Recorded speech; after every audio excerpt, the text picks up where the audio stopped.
नमस्कार मित्रांनो, मराठी स्टडी जंक्शनवर आपलं स्वागत आहे। तर मित्रांनो, चंद्रयान 3 च्या लँडरचे विक्रम आणि रोव्हरचे नाव प्रज्ञान कसे पडले याची मोठी रंजक कहाणी आहे। तर मित्रांनो, चंद्रयान 3 मिशन 23 ऑगस्ट रोजी विक्रम लँडर चंद्राच्या दक्षिण ध्रुवावर यशस्वीपणे उतरले। आता विक्रम लँडर व प्रज्ञान रोव्हर यशस्वीपणे आपले कर्तव्य पार पाडत आहेत। जाणून घेऊया की चंद्रयानच्या लँडर आणि रोव्हरचे नाव विक्रम प्रज्ञान कसे पडले ते। तर मित्रांनो, चंद्रयान 3 मिशन बरोबरच चंद्रयान 2 मध्ये लँडरचे नाव विक्रम आणि रोव्हरचे नाव प्रज्ञान दिले होते। मात्र या नामकरणामागे काय कहाणी आहे बऱ्याच लोकांना माहिती नाही। इंडियन स्पेस प्रोग्रामचे जनक म्हणून साराभाई यांना ओळखले जाते। विक्रमचा अर्थ बहादुरी असाही होतो। साराभाई यांच्या सन्मानार्थ लँडरचे नाव ठेवण्यात आले होते।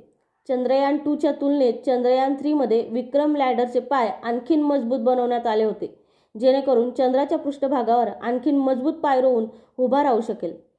तर रोव्हरची कहाणी आहे। चंद्रयान 3 मध्ये रोव्हरला प्रज्ञान नाव देण्यात आले आहे।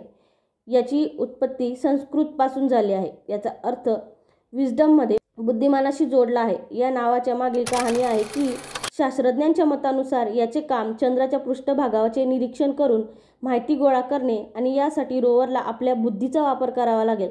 यामुळे त्याचे नाव प्रज्ञान ठेवण्यात आले आहे।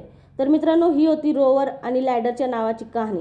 तर तुम्हाला व्हिडिओ आवडला असेल तर चॅनलला सबस्क्राइब करा, लाईक करा आणि शेअर करा।